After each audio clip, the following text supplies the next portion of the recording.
আসসালামু আলাইকুম ওয়া রাহমাতুল্লাহি ওয়া বারাকাতুহু। দর্শক মণ্ডলী, লাভ জিহাদ এটা ভারতের রাজনীতিতে একটি বহুল প্রচলিত শব্দ। ভারতের কোনো হিন্দু নারী বা মেয়ে যদি ইসলামের সৌন্দর্যে অভিভূত হয়ে ইসলাম গ্রহণ করে এবং পরবর্তীতে কোনো মুসলিম ছেলে, মুসলিম যুবক যদি সেই হিন্দু থেকে মুসলিম হওয়া রমণীকে বিয়ে করে, তখন ভারতের রাজনীতিতে সেটাকে লাভ জিহাদ নামে চালিয়ে দিয়ে উত্তপ্ত করে রাজনৈতিক ফায়দা হাসিল করা হয়। অর্থাৎ তারা বোঝাতে চায় যে মুসলমান যুবকেরা বা তরুণেরা তারা প্রেমের ফাঁদে ফেলে তাদেরকে ধর্মান্তরিত করার চেষ্টা করেছে। এভাবে তারা শোরগোল করে অপপ্রচার চালাতে থাকে। এটা ছিল ভারতের একটা অবস্থা। কিন্তু এই লাভ জিহাদ নামে বাংলাদেশে যে ভয়ঙ্কর একটি চক্রান্ত চলছে, হিন্দুত্ববাদী আগ্রাসন যে কত গভীর থেকে গভীরে গিয়েছে, ভারতের সেই যারা ধর্মান্তরিত হয়ে ইসলাম গ্রহণ করেছে তাদের প্রতিশোধ নেওয়ার জন্য বাংলাদেশের যারা হিন্দু আছে এরা নতুন একটা ফন্দি তারা এঁটেছে।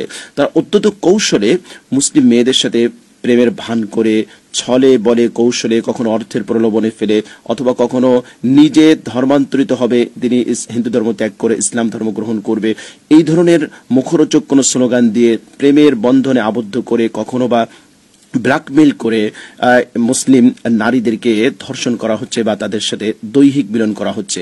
তাদের স্লোগান কি যে মুসলিম রমণীদের তাদের জরায়ুতে হিন্দু বীজ সেখানে বপন করো, আল-ইয়াযুবিল্লাহ, নাউযুবিল্লাহ। আমি এক্ষেত্রে মুসলিম মেয়েদেরকে, নারীদেরকে সতর্ক করতে চাচ্ছি যে এক হচ্ছে হারাম রিলেশন, যেখানে বিবাহ বহির্ভূত সম্পর্ক বা বিবাহের পূর্বে কোনো মুসলিম তরুণ তরুণী, যুবক যুবতী তাদের সম্পর্ক যেখানে হারাম করেছে, সেখানে আপনি একটা ভিন্ন ধর্মের ছেলে, হিন্দু ছেলে, তার সাথে আপনি সম্পর্কে জড়াচ্ছেন এবং পরবর্তীতে আপনি আপনার সতীত্ব, আপনার মান মর্যাদা সবকিছু ভুলুণ্ঠিত করে আপনি তখন আফসোস করছেন, আপনি তখন হতাশায় ভুগছেন, আপনি তখন আমাদের কাছে মাসালা জিজ্ঞেস করছেন, বিভিন্নভাবে বিভিন্ন কথা বলছেন। এর জন্য দায়ী তো আপনি। এজন্য এখনই আমাদেরকে সতর্ক হওয়া উচিত। আমি বলবো, আমাদের এই সকল বোনদেরকে বলবো যে অবশ্যই আপনারা সচেতন হন। আপনারা দেখবেন যে এরা কত বড় ধৃষ্টতাপূর্ণ আচরণ করছে এবং কত জঘন্য নীল নকশা করছে। ভারতের প্রেক্ষাপটটা সম্পূর্ণ ভিন্ন। সেখানে মুসলমানরা যারা ধর্মান্তরিত হয়েছে, হিন্দু ধর্মাবলম্বীদের মধ্য থেকে যে সকল তরুণী তাদেরকে বিয়ে করে তারা কিন্তু ঘর সংসার করছে। কিন্তু বাংলাদেশে হচ্ছে সম্পূর্ণ বিপরীত। বাংলাদেশে কি হচ্ছে যে তারা প্রেমের ফাঁদে ফেলে তাদের সাথে দৈহিক বা শারীরিক সম্পর্ক করে তারা লাপাত্তা দিচ্ছে, কেটে পড়ছে। এমনকি তারা এটা একেবারে রাগঢাক ছাড়াই ফেসবুকে এটা স্ট্যাটাস দিচ্ছে, অমুক মেয়েকে খেয়ে দিলাম, অমুক মেয়ের সাথে এই করলাম, সেই করলাম, অমুক হিজাবিকে আজকে ধর্ষণ করলাম।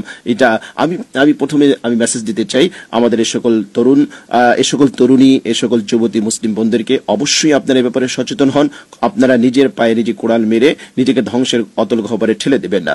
অভিভাবক বৃন্দ যারা আছেন আপনারাও সচেতন হন। আপনাদের বাচ্চাদেরকে, আপনাদের মেয়েদেরকে, ছেলেদেরকে ইসলামিক কৃষ্টি, কালচার, তাহজিব, তামাদ্দুন, নৈতিকতা, ধর্মীয় যে বিধিনিষেধ আছে সেগুলো তাদেরকে শিক্ষা দান করেন। আর পাশাপাশি যারা সমাজের দায়িত্বশীল আছেন আপনারা এখনই সজাগ দৃষ্টি দেন, এবং যারা প্রশাসন আছেন আপনারা এখনই এই বিষয়টিকে সজাগ দৃষ্টি দেন, নতুবা ভয়ঙ্কর অবস্থা অপেক্ষমান রয়েছে। এজন্য এ ব্যাপারে আমরা সবাই সজাগ দৃষ্টি রাখি, যাতে করে হিন্দুত্ববাদী এই যে আগ্রাসন, মালাউনদের এই যে আগ্রাসন, সেই আগ্রাসন যেন আমরা মোকাবেলা করতে পারি এবং আমরা সচেতনতার পরিচয় দিয়ে আমরা আমাদের ইজ্জত, আবরু, আমাদের সম্মান এগুলোকে আমরা হেফাজত করতে পারি। আল্লাহ আমাদেরকে তৌফিক দান করেন।